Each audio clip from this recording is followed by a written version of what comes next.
श्री गणेशाय नमः।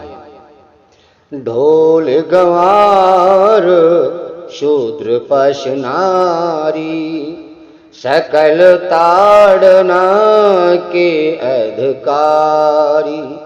सभी प्रिय बंधुओं को जय श्री राम, जय श्री कृष्ण। सर्वप्रथम श्री तुलसीदास जी के मनोविचार पर ध्यान देते हैं कि वह स्त्रियों के बारे में कैसा सोचते हैं।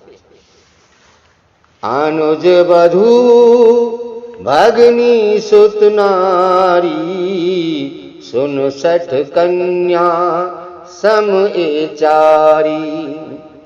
इन्हीं कुदिष्ट बिलोक जोई, ताहि वधे कछ पाप न होई। हे मूर्ख सुन, छोटे भाई की स्त्री, बहन, पुत्र की स्त्री और कन्या, ये चारों समान हैं। इनको जो कोई बुरी दृष्टि से देखता है उसे मारने में कुछ भी पाप नहीं होता। यह चौपाई सिद्ध करती है कि श्री तुलसीदास जी स्त्रियों को अति सम्मान देते थे। स्त्री के साथ अपराध करना तो दूर की बात है, उन पर कुदृष्टि डालने पर मृत्यु दंड के पक्षधर थे। ढोल गंवार शूद्र पश नारी, सकल ताड़ना के अधिकारी। इस चौपाई का अर्थ श्री रामचरित्र मानस में लिखा है। ये सब शिक्षा के अधिकारी हैं। तो ये कौन से शुकर प्रजाति के वंशज हैं जो अर्थ को बदल देना चाहते हैं।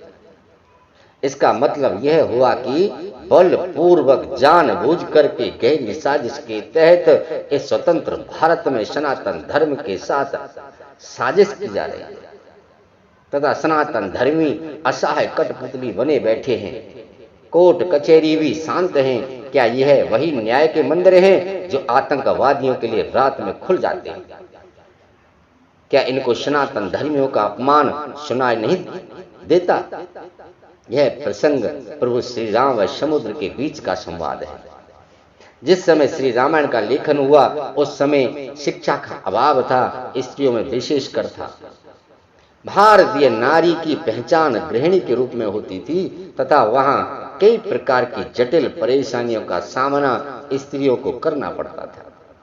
सबसे बड़ी परेशानी थी नव विवाहिता को अपने नए परिवार अर्थात पति के घर में सही से तालमेल बैठाना। तथा यह आज भी है। अनेक परिवार इसलिए टूट जाते हैं कि सास पुत्र वधू को ठीक से नहीं समझ पाती है, कलह उत्पन्न हो जाते हैं।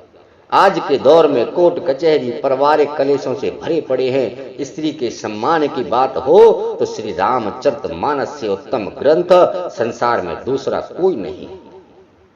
स्त्री सम्मान के लिए श्री रामायण का लेखन हुआ। स्त्री सम्मान के लिए समुद्र के सीने पर सेतु बांध दिया गया। स्त्री सम्मान के लिए लंका का दहन हुआ। स्त्री सम्मान के लिए राक्षसों का विनाश हुआ था। इस चौपाई में पुरुष के द्वारा स्त्री का ताड़न अर्थात किसी के मन की जान जाना नहीं है। यहाँ वृद्धा स्त्री अर्थात सास के द्वारा पुत्र वधू के मन की जान जाना है। अपनी पुत्र वधू को गृह कार्य में शिक्षित करना है। मां के द्वारा अपनी पुत्री को गृह कार्य व संसार के विषय में शिक्षित करना है। मर्यादित पवित्र जीवन जीने के लिए शिक्षित करना है। यह बात इन राक्षस प्रवृत्ति के नर पिशाचों के पल्ले पड़नी नहीं है, क्योंकि श्री रामचरितमानस पर वह व्यक्ति ही बोल सकता है जो श्री राम भावना से भावित होगा तथा संतों की संगत करने वाला होगा। प्रिय बंधुओं, मैंने आज तक ताड़न का प्रयोग मारपीट के लिए होता हुआ नहीं देखा है। अक्सर कहते हुए सुना है कि मैं तो पहले से ताड़ गया था अर्थात मन की जान गया था।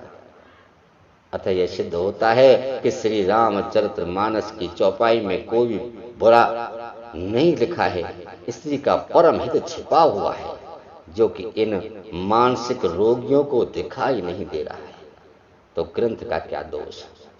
जय श्री राम, जय श्री कृष्ण।